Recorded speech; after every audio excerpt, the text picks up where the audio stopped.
Hello everyone, welcome to drama fun. काइची जाती है जीजियांग के पास एंड उसे डांटने लगती है कि तुम इतने बड़े हो गए पर फिर भी तुम्हारा हाथ अभी तक ठीक नहीं हुआ। तुमने काफ़ी थेरेपी भी ली होगी और तुम एक्सरसाइज करके भी तो तुम्हारे हाथ को ठीक कर सकते थे ना, पर तुमने ऐसा क्यों नहीं किया। तो जीजियांग उस पर चिल्ला देता है कि एक्सीडेंट मेरा हुआ है ना कि आजी का, एंड आजी की ही वजह से ये सब कुछ हुआ है, तो कोई आजी को क्यों नहीं डांट रहा, सारे लोग मुझ पर ही क्यों चिल्ला रहे हैं। काइची कहती है कि फिर भी तुम्हें अपने भाई को इतनी बुरी तरीके से ट्रीट नहीं करना चाहिए था। आजी काइची से कहता है कि वापस चलो। जब वो नहीं चाहती तो वो उसे गुस्से से कहता है कि यहाँ से वापस चलो। अगले दिन जीजियांग को डिस्चार्ज मिल जाता है। आजी उसे कहता है कि मेरे साथ चलो, मुझे एक शो में तुम्हारे साथ पार्टिसिपेट करना है। वो उसे हाथ में हथकड़ी पहना देता है एंड ये आइडिया तो उसे काइची नहीं दिया था। अब आजी उसके साथ खाना बनाने लगता है। जीजियांग को ये देखकर बहुत ही ज़्यादा गुस्सा आ रहा था पर वो कुछ नहीं कर पाता। आजी को खाना बनाते हुए देखकर वो सोचने लगता है कि उसने भी कहीं बार ट्राई की थी पर उसका हाथ हर बार हिल जाता था, जिस वजह से वो खाना नहीं बना पाता था। अब ये सोचकर उसे गुस्सा आता है एंड आजी पर वो चिल्लाने लगता है। आजी उसे समझाने के लिए चाहता है तो वो आजी को लेकर एक कमरे में चला आता है। वो कहता है कि अब मैं देखता हूँ कि तू कितनी देर और टॉलरेट कर सकता है। आजी उसे पुरानी बातें याद दिलाने लगता है एंड उसे मोटिवेट करने की भी ट्राई कर रहा था, पर जीजियांग उसे इसी हालत में छोड़कर वहाँ से चला जाता है। फिगारो कुशिंग में हव्वी का एक शो होने वाला था, तो आजी हव्वी से एक हेल्प लेता है। वो अपने भाई के बारे में उसे सब कुछ बता देता है, तो हव्वी भी हेल्प के लिए रेडी हो जाता है। फिर आजी का शो स्टार्ट होने वाला था।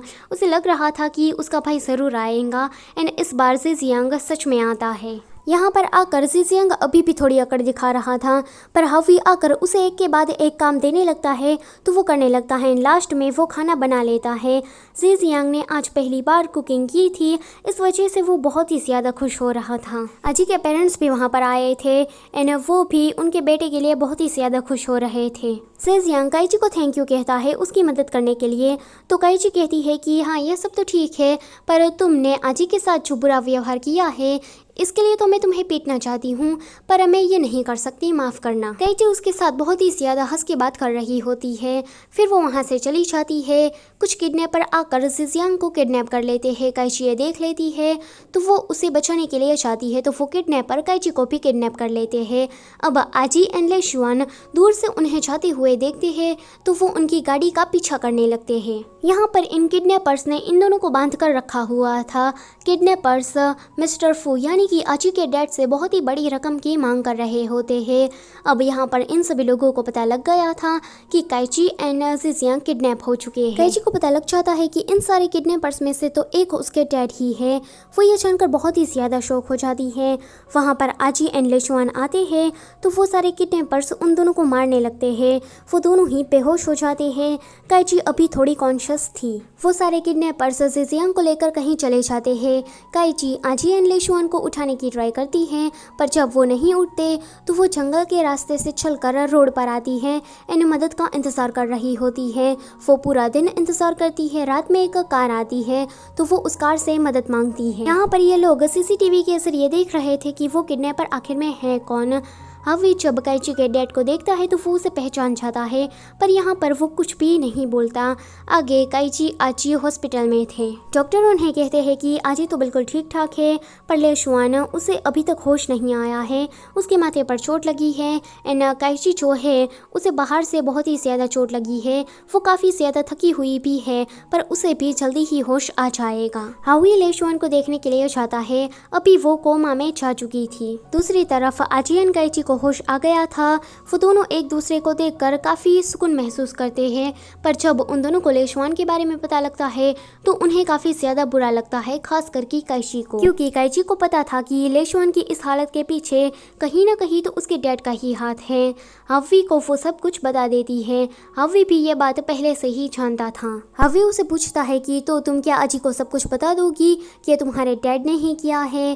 काइची उसे कहती है कि मेरे अंदर इतनी हिम्मत नहीं है, मैं जानती हूँ कि वो एक बुरे इंसान है, पर फिर भी मैं ये नहीं कर पा रही हूँ। जब आजी पुलिस वाले सभी लोगों ने मुझसे पूछा कि तुम क्या किडनैपर को जानती हो, तो मैं तब कुछ भी नहीं बोल पाई, मेरे अंदर इतनी हिम्मत है ही नहीं। हव्वी उसे कहता है कि तुम हो और वो है। उसने अपनी बेटी को जिल्लत भरी जिंदगी जीने के लिए छोड़ दिया था, तो अब तुम उसे अपने डैड कहना छोड़ दो। तुम जो भी फैसला लेती हो मैं तुम्हारी रिस्पेक्ट करूँगा एंड मैं तुम्हारे साथ हमेशा ही खड़ा हूँ। दिन ऐसे ही बीतने लगते हैं। जीजियांग का अभी भी कुछ भी पता नहीं चल रहा था। आजी एंड काइची को हॉस्पिटल से डिस्चार्ज मिल जाता है। ले शुआन को अभी भी होश नहीं आया था। आजी को अपने भाई की बहुत ही ज़्यादा फिक्र हो रही थी। काइची भी ये बात नोटिस कर लेती है। तो थोड़े दिनों के बाद वो सोचती है कि आज तो वो उसे हिम्मत करके बता ही देगी कि ये सब कुछ उसके डैड ने ही किया है। वो उसे कुछ भी बता पाती उससे पहले ही आजी के घर पर पुलिस वाले आ जाते हैं, क्योंकि जीजियांग की बॉडी को उसके घर पर किसी ने छोड़ा था। सीसीटीवी के जरिए उन्हें पता लगता है कि ये तो दू काइची के डैड ही है। ये तीनों ही काइची की ओर देखने लगते हैं। काइची उन्हें बता पाती उससे पहले ही पुलिस वालों के जरिए उन्हें पता लग गया था कि ये काइची के डैड ने ही किया है। आजी उससे पूछता है कि तो तुम्हें सब कुछ पहले से ही पता था और तुमने मुझे कुछ भी नहीं बताया। जीजियांग का हॉस्पिटल में इलाज चल रहा था क्योंकि किडनैपर्स ने उन्हें बुरी तरीके से मारा था। जब आजी अपने भाई के घाव देखता है तो वो दंग ही रह जाता है। काइची आजी से कुछ कहने जाती उससे पहले ही आजी उस पर चला देता है कि मुझे तुम्हारी सफाई नहीं सुननी है और ये सब ना तुम्हारी ही वजह से हुआ है। तुम्हें सब पता था पर तुमने बताया क्यों नहीं। डॉक्टर कहते हैं कि ये पेशेंट अब कोमा में चला गया है एंड कम चांस दिख रहे हैं कि वो कभी उठ भी पाएगा। ये सुनकर आजी अपने भाई को कहने लगता है कि भाई उठ जाओ। वो बार बार ये कह रहा था एंड काफ़ी ज़्यादा इमोशनल भी हो गया था। काइची उसे शांत कराने की कोशिश करती है तो वो कहता है कि दूर रहो तुम मुझसे। काइची उसे सॉरी कहती है तो वो कहता है कि मुझे तुम्हारा सॉरी नहीं चाहिए, मैं बस चाहता हूँ कि मेरा भाई फिर से पहले की ही तरह बन जाए। यहाँ पर काइची उन तीनों को ग्रीट करके सॉरी कहती है एंड वहाँ से चली जाती है।